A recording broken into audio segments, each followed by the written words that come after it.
널 다시 만났던 그날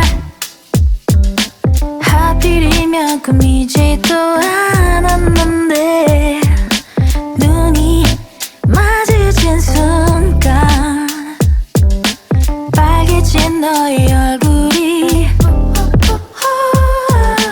아직 날 좋아하나 살짝 궁금해.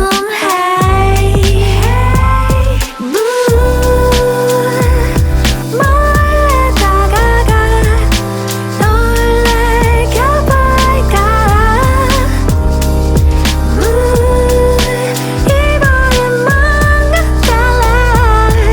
우리 둘 어떨까. 하나 둘 셋. 언제니 작년 겨울이었나. 일이 바빠다 문도 잘 못했는데 손에 쥐어진 커피 날 따라가이 다시 떠오르네. 아직 날 좋아하나 살짝 궁금해.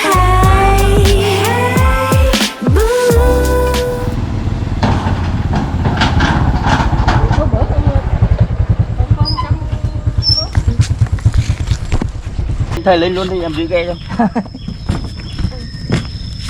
Đấy, ổn định vị trí rồi em lên.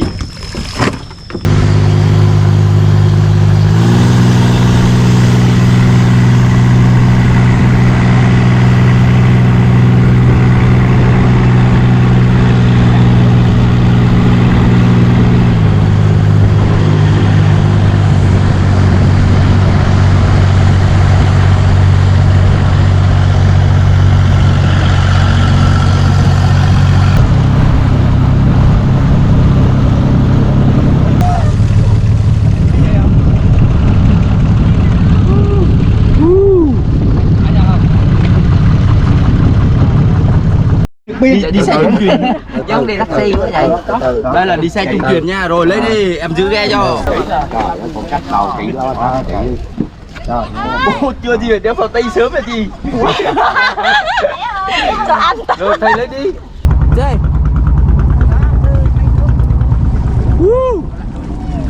Chơi. Chơi. Đặt máy để trôi thôi anh ơi.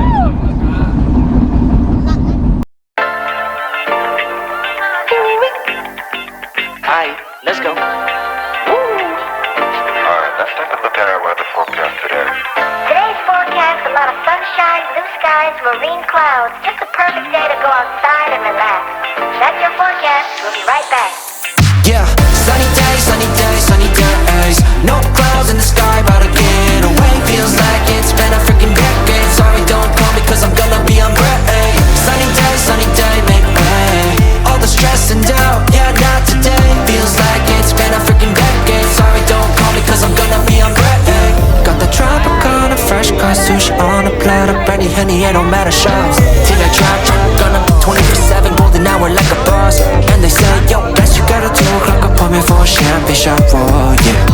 I'm busy tryna take it higher, got no time for never, only spending cheddar. Wish I could do this forever. Chilling with the hottest company, they all wanna welcome me to their private penthouse suite. Yeah, now I got the key. Rooftop pool, got a heli on speed.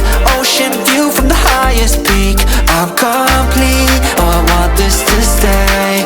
Please don't go away. Yeah, sunny days, sunny days, sunny days. No clouds in the sky, about to get away. Feels like it's been a freaking decade. Sorry, don't call me cause I'm gonna be on break.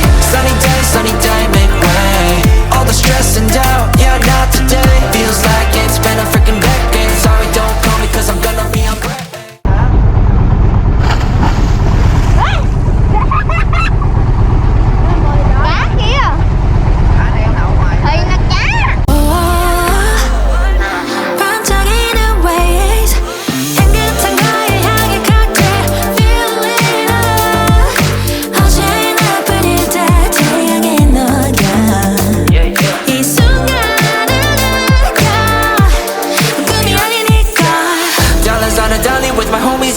here, we invite only positivity to this party. Don't want no drama with any bad karma. Got a lot of that in La Vida Loca, just wanna let it all go. Yeah, I can't say no when I'm this free. Don't wanna go home, oh I can't sleep. Weather's so nice, only got good vibes. Yeah, we here chillin', chillin' in paradise. Sunny days, sunny days, sunny days. No clouds in the sky, about to get away. Feels like it's been a freaking decade. Sorry, don't call me cause I'm gonna be on break. Sunny day, make way. All the stress and doubt, yeah, not today. Feels like it's been a freaking decade. Sorry, don't call me cause I'm gonna be on break. Sunny days, sunny days, sunny days. No clouds in the sky, about to get away. Feels like it's been a freaking decade. Sorry, don't call me cause I'm gonna be on break. Sunny day, make way. All the stress and doubt, yeah, not today. Feels like it's been a freaking decade. Sorry, don't call me cause I'm gonna be on break. Đừng còn nắm thầy nữa. Con định bơi được, còn bơi đừng có ra ngoài đây, ra ngoài đây nước chảy nhiều lắm.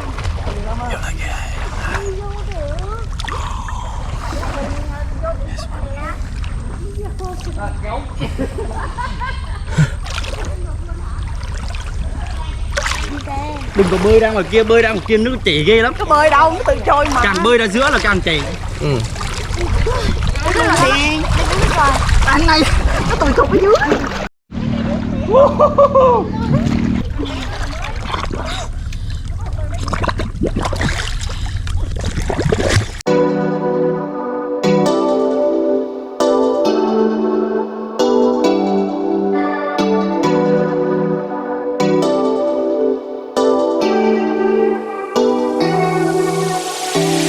Lost cause I'm a little problematic.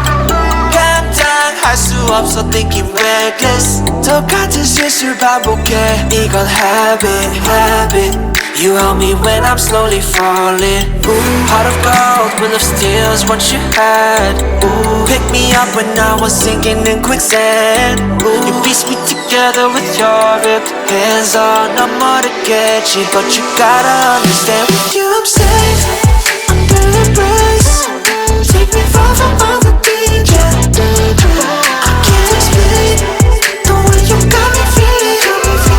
난 나의 one and only idol. Yeah, I've been more than what I could chew. Lost a lot in a minute or a little too soon. 문제가 많아 interview. In the end, all I knew, that's what I choose.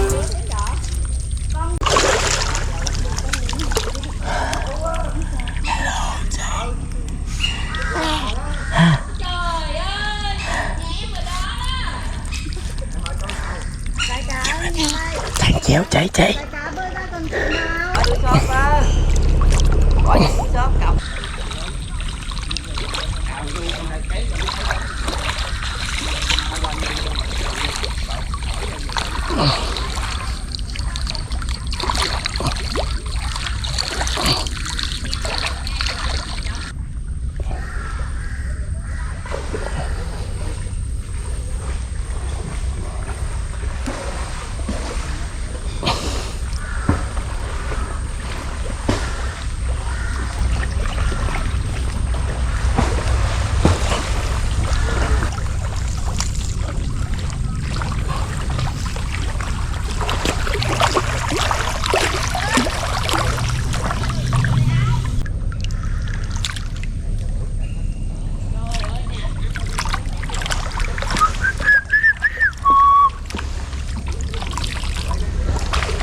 Con kem đục.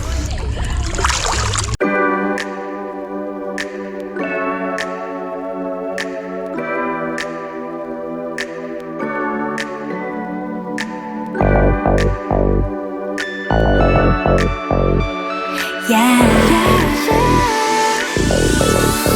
One step 달려와줘 like a little 만 사랑한다고 가져왔던 떨림마저 저 바람결에 사라지는 것 저 푸른 바다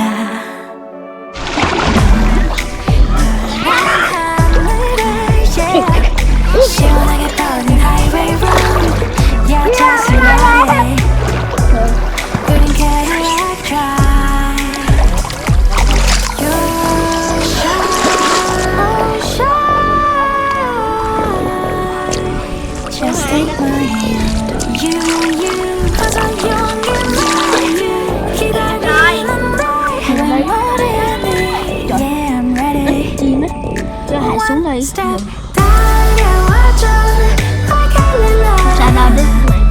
Nè, về nhà đi. 가져왔던 떨려줘 바람결에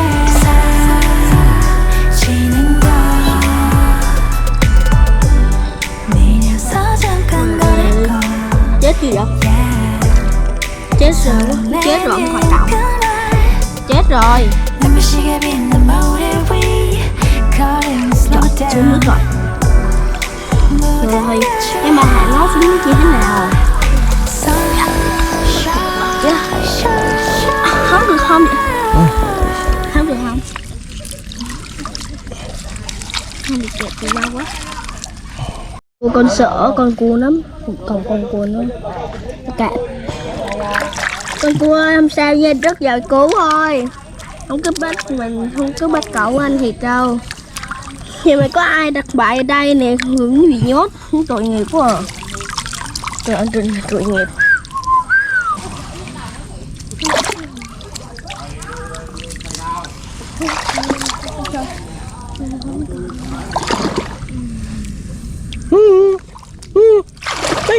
Đi bên này.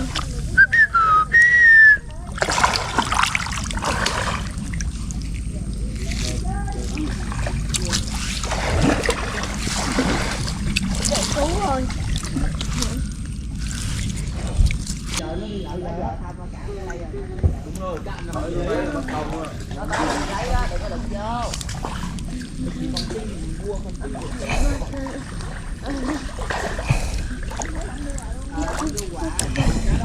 Nhưng mà họ đi đến họ thường là mình cắt á. Nhưng mà nó có gì đó.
Mới tụ vô lấy giống nè. Nè. Nè. Nè. Mới lấy giống. Nè.